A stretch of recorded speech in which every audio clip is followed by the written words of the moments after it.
Hello ನಮಸ್ತೆ ಎಲ್ಲರೂ ಹೇಗಿದ್ದೀರಾ? Welcome to simple life in Oman.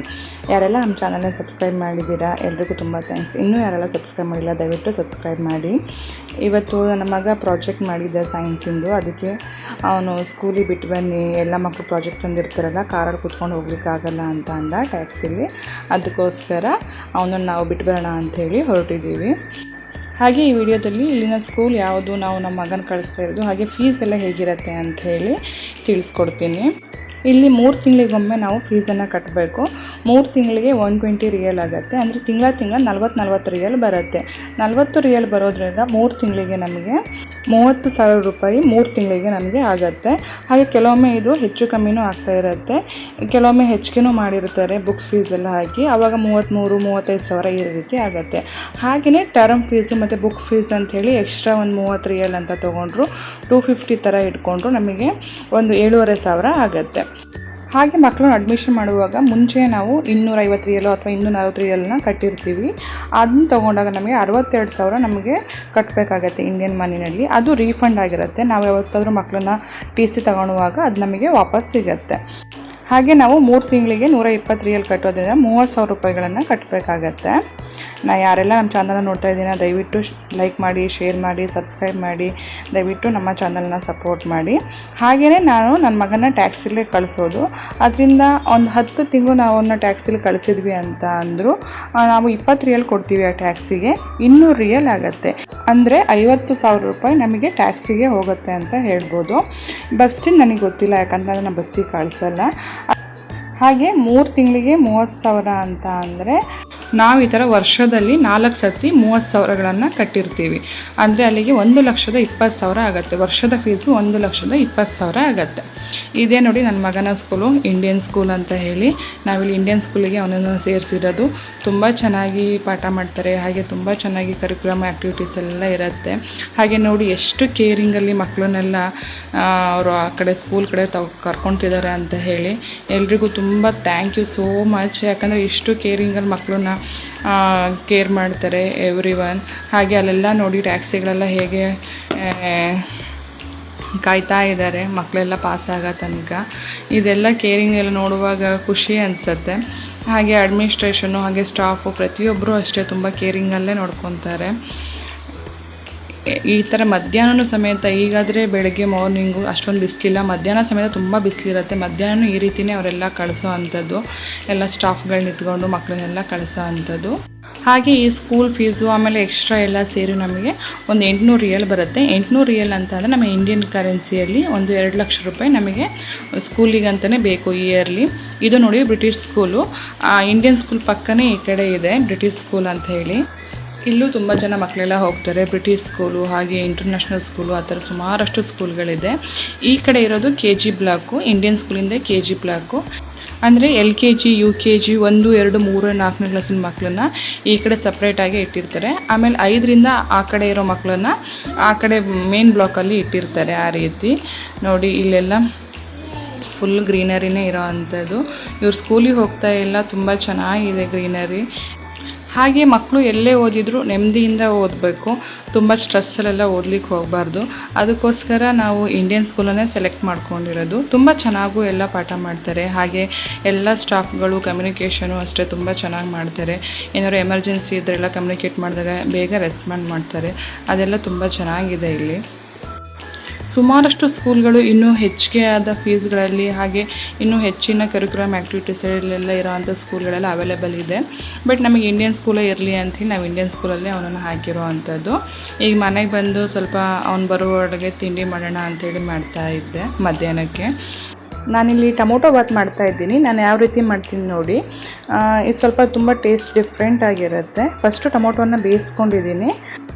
ಬೇಯಿಸಿ ಟೊಮೊಟೊ ಹಾಕಿದ ನಂತರ ನಾವಲ್ಲಿ ಎಲ್ಲ ಸ್ಪೈಸಸ್ಗಳನ್ನು ತೆಗೆದಿಟ್ಕೊಂಡಿದ್ವಲ್ಲ, ಸಾಸಿವೆ, ಜೀರಿಗೆ, ಹಾಗೆ ಬೆಳ್ಳುಳ್ಳಿ ಮತ್ತು ಶುಂಠಿ, ಸ್ವಲ್ಪ ಏಲಕ್ಕಿ ಮತ್ತು ಲವಂಗ, ಹಾಗೆ ಚಕ್ಕೆಯನ್ನು ಮತ್ತು ಸ್ವಲ್ಪ ಕಸೂರಿ ಮೇಥಿಯನ್ನು ಹಾಕಿದ್ದೀನಿ. ಅದನ್ನು ಹಾಕಿ ಮತ್ತು ಒಂದು ಈರುಳ್ಳಿಯನ್ನು ಹಾಕಿ ಇದನ್ನು ಪೇಸ್ಟ್ ಮಾಡಿಕೊಂಡು ಅದಕ್ಕೆ ಸ್ವಲ್ಪ ಕೊತ್ತಂಬರಿ ಪುಡಿಯನ್ನು ಹಾಗೆ ಅರಿಶಿಣವನ್ನು ಹಾಕಬೇಕು.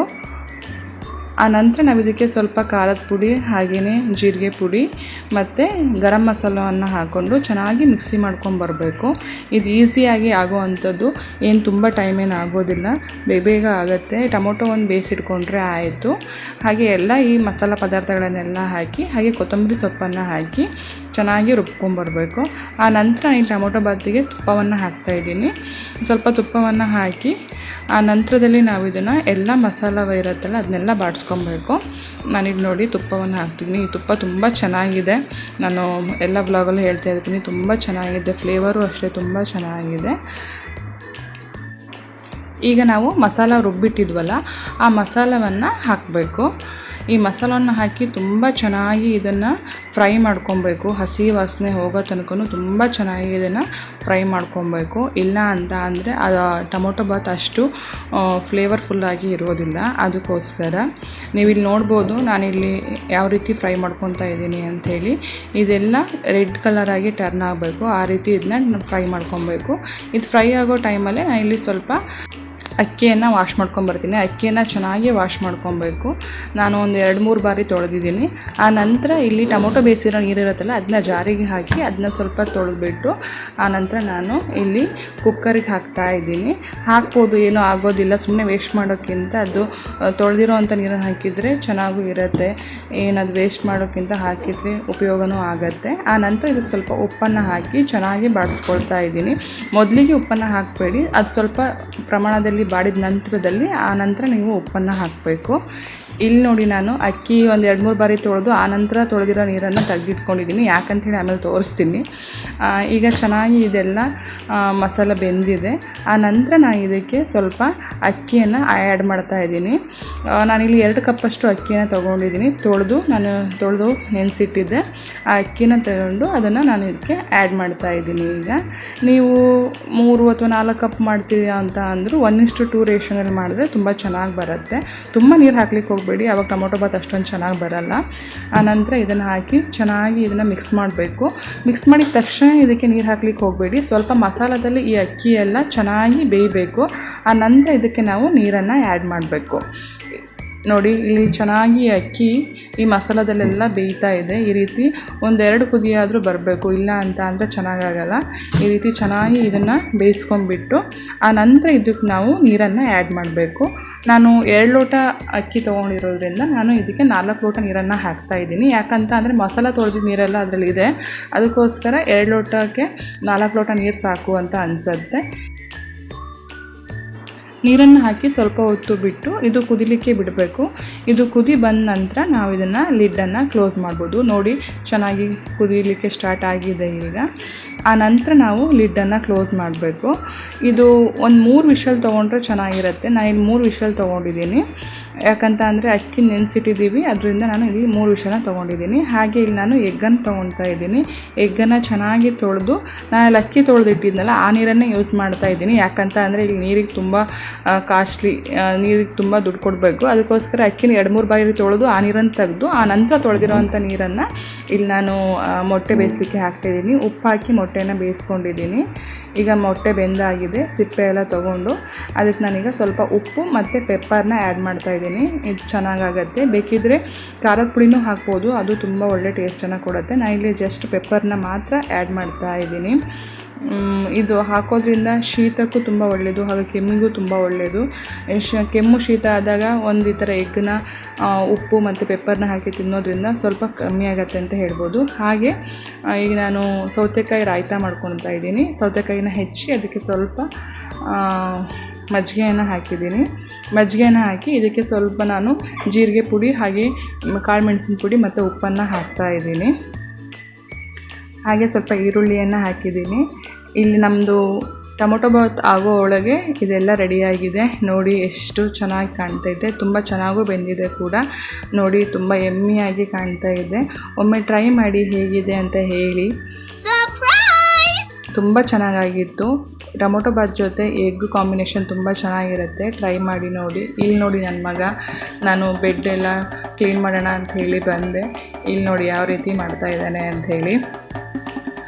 ಅವನು ಎಲ್ಲಿರ್ತಾನೋ ಗೊತ್ತಿಲ್ಲ. ಈ ಬೆಡ್ ಎಲ್ಲ ಕ್ಲೀನ್ ಮಾಡುವಾಗ ಎಲ್ಲಿಂದ ಬರ್ತಾನೋ ಗೊತ್ತಿಲ್ಲ, ಬಂದು ಇದೇ ಥರ ಮಾಡೋ ಅಂಥದ್ದು. ನೋಡಿ ಇಲ್ಲಿ ಬೆಡ್ ಸ್ಪ್ರೆಡ್ ಎಲ್ಲ ತೆಗೆದು ಬೇರೆದು ಹಾಕಬೇಕು ಅಂಥೇಳಿ ಕೂತ್ಕೊಂಡಾಗ ಈ ಥರ ಮಾಡ್ತಾ ಇದ್ದಾನೆ. ಈ ರೀತಿ ಏನಾದ್ರು ಒಂದು ಕಿತಾಪತಿ ಮಾಡ್ತಾನೆ ಇರ್ತಾನೆ. ಫುಲ್ ಕಣ್ಣ ಮುಚ್ಚಲೆ ಆಟ ಆಡ್ತಾ ಇದ್ದಾನೆ, ಒಬ್ಬನೇ ಇದ್ದಾನೆ. ಹೀಗೆ ಕೂತ್ಕೊಂಡು ಏನಾದ್ರು ಒಂದು ಮಾಡ್ತಾ ಇರ್ತಾನೆ ಇವನು. ಖುಷಿ ಅನಿಸುತ್ತೆ. ಅವನು ಸ್ಕೂಲಿಗೆ ಹೋಗಿರ್ತಾನೆ, ಮನೇಲಿ ಬೇಜಾರಾಗತ್ತೆ ಮತ್ತಿಲ್ಲ ಅಂದರೆ ಈ ರೀತಿ ಮಾಡ್ಕೊತ ಏನಾರು ಒಂದು ಆಟ ಆಡ್ತಾ ಇರ್ತಾನೆ. Oh my god. ಯಾರೆಲ್ಲ ನಮ್ಮ ಚಾನಲ್ನ ನೋಡ್ತಾ ಇದ್ದೀರಾ ದಯವಿಟ್ಟು ಲೈಕ್ ಮಾಡಿ, ಶೇರ್ ಮಾಡಿ, ಸಬ್ಸ್ಕ್ರೈಬ್ ಮಾಡಿ. ಹಾಗೆ ಎಲ್ಲ ವಿಡಿಯೋಗಳನ್ನು ಆದಷ್ಟು ಶೇರ್ ಮಾಡಿ. ದಯವಿಟ್ಟು ನಮ್ಮ ಚಾನಲ್ನ ಸಬ್ಸ್ಕ್ರೈಬ್ ಮಾಡಿ, ಲೈಕ್ ಮಾಡಿ, ಶೇರ್ ಮಾಡಿ. ಹಾಗೆ ರೆಸಿಪಿ ಎಲ್ಲ ಹೇಗಿತ್ತು, ವ್ಲಾಗ್ ಹೇಗಿದೆ ಅಂತ ಕಮೆಂಟ್ ಮಾಡಿ. Thanks for watching.